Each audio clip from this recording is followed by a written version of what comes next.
This is our last official broadcast coming to you from this room. I'm here with Dino the Third. Dino, say what up. Beautiful, beautiful words spoken there. I'm coming to you here because I'm in my room in our little duplex. And I wanted to record this because it's the last official time I'll ever record in this room. We're moving tomorrow. Moving to a new house, which I'm very excited about. And we are super excited. Like, honestly, I don't even know how to describe it. But where we're at currently is we are just in the process of packing everything up. So let me show you a little bit. Like, here's all my bookshelf used to be there. Now it's just boxes of all the books. This is all crazy. We're just in the middle of packing, and it's really bad looking in here. But I just want to take some minutes to document this moment, dog, and talk about the cave. Okay, and this is gonna be a little cheesy, so if you don't want to watch this, I get it. You can click away to another video. Over there, there's probably videos like all over there that you can click. Feel free to do that. But if you want to stick around and hear about my experience in the cave and what that even means, and also see a little bit of this guy just chilling with me, here we go. So in the Bible, 1 Samuel 20-ish, David flees. So David is, works for the king, Saul, and Saul starts just getting mad at David. He's jealous of David. And David's just this young guy just doing his thing, So what he ends up doing is he ends up having to flee because Saul literally tries to kill him, throws a spear right at him, boom, and David ducks under it, and then it's like, I got to get out of here. So that's what David does. David leaves. His best friend, Jonathan, who's Saul's son, is pretty pissed about it. They're kind of sad. They're like, wow, I'm really going to miss you, etc. But David ends up having to go and run around in the hills of Judea and in the land over there, and he's just like trying to live. He's trying to survive because he's on the run from the king, right? And it ends up, some people come and end up supporting him, people who are on his side, people who are in debt, people who needed help, they come and support him. But basically, David's on the run, and he's just this young guy, and he's going to be king. He's like anointed, supposed to be king in the future. He's this great warrior. He's this awesome guy, and he has to go through this season of the wilderness where he's just living in caves, just running around different parts of the nation, living in a cave, sleeping in dirt, in darkness where there's maybe bears.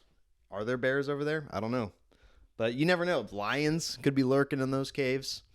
And it's a hard life, and he's just like in obscurity. He's just grinding.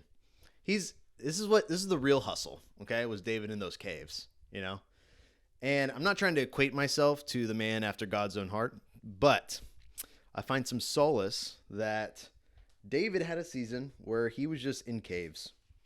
He was just grinding away, trying to survive, and just waiting on the Lord to provide for him. And that's what I feel like this room was for me. Was my cave. This was the place where I really started to take my business really serious. This was the little room where I filmed a lot of YouTube videos, where I took YouTube very serious. I've spent hundreds and thousands of hours editing right in this very spot. We got flooded 2 years ago, and I literally caught it because I was editing for a client, Nick Gray. I'll link the video to him up here, but I was editing his videos. I was just grinding all night because I was like, hurricane's coming. I don't know when we're going to lose power. So I got to get these out for him ASAP. And then it's like 2 a.m. and I'm just tapping my foot and I hear water. And I'm like, that's weird. And all of a sudden, our house is being flooded. So I have to just stop, and we end up having one of the worst nights of our lives. But we're done with that, right? But that was a crazy experience. And yeah, so outside of that, there was like all sorts of other experiences I had. I was like editing a lot. I was taking almost all of my sales calls in here. I remember every single closed deal that I made while sitting right here. I remember editing videos that ended up getting millions of views. Jump started my YouTube channel, jump started my business. All of that took place right in here. So I wanted to kind of like, it's funny if you go full circle, you look at like the first video filmed in this room. I didn't have a child. I was just married.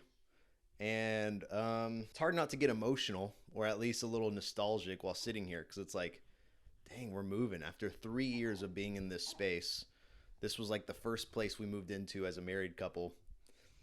And it's hard not to have some sort of like emotional connection here. Now, it has its hard parts, you know. I got to look out my window and see the world every day that I could be doing something. You know, every day I look out and I see the sky, I see the sun, and I'm like, man, is it good that I'm just stuck in this room grinding away? Like, shouldn't I be out there?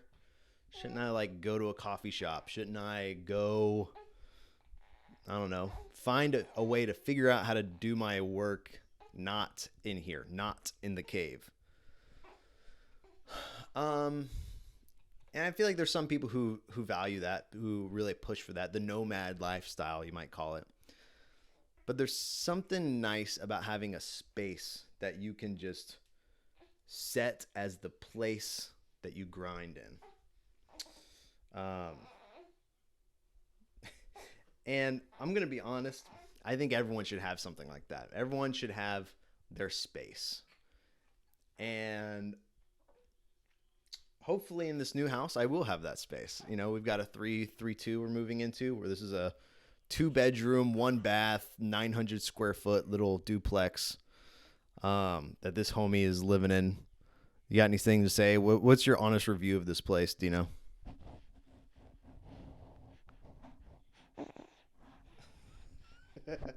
Okay, that sounds good. I agree 100%. Yeah, I didn't even think about that one. But yeah, we're moving in an awesome space. It is, we met the neighbors already, and they're really nice. They're really nice people. Our neighbors are really sad we're leaving. We're closing in like an hour. Well, we already signed. We just have to go pick up keys. And yeah, this is just a pivotal moment in my life. And I also want to introduce you to the home skillet. I don't know how much he'll be making an appearance in videos because I don't want to monetize my child. I mean, I don't know. Should he? Like, he's got to pay rent somehow. You know what I'm saying? But I will not become a family vlogger. That's the truth. But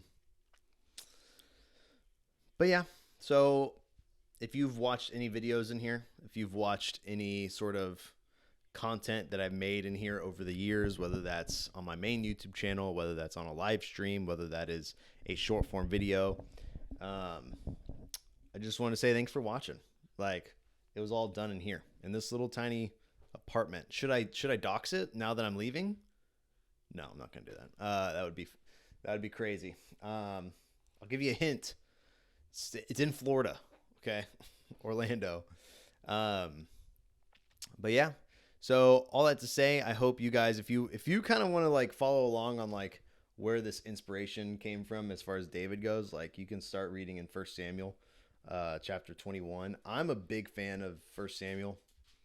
If you ever like people have pitched to you the Bible, or you've read the Bible but you don't know where to start, or you're like, I hate the Bible, I hate it, that's fine. I would encourage you. A lot of people are going to encourage you to read other books. Just read 1 Samuel, dude. It's really good. Like, there's nothing crazy. It's super it's engaging, fast paced. It's a cool story. It has a lot of big picture comparisons to the New Testament, Jesus, and all sorts of stuff like that. So anyways, so yeah. So next time you see me, I'll be in a different room. I'll be in a different space. Hopefully it looks pretty sick. But for now, move gang. I'll see y'all on the next one. Love you guys. Future Dino, little Dino the Third. Hope you guys are enjoying your new place, your new space, and continue to grind and do what you want. Because why should we work a job we hate? Why should we do things we don't want to do? We should do things we want to do. So, There we go. Love you guys. Bye.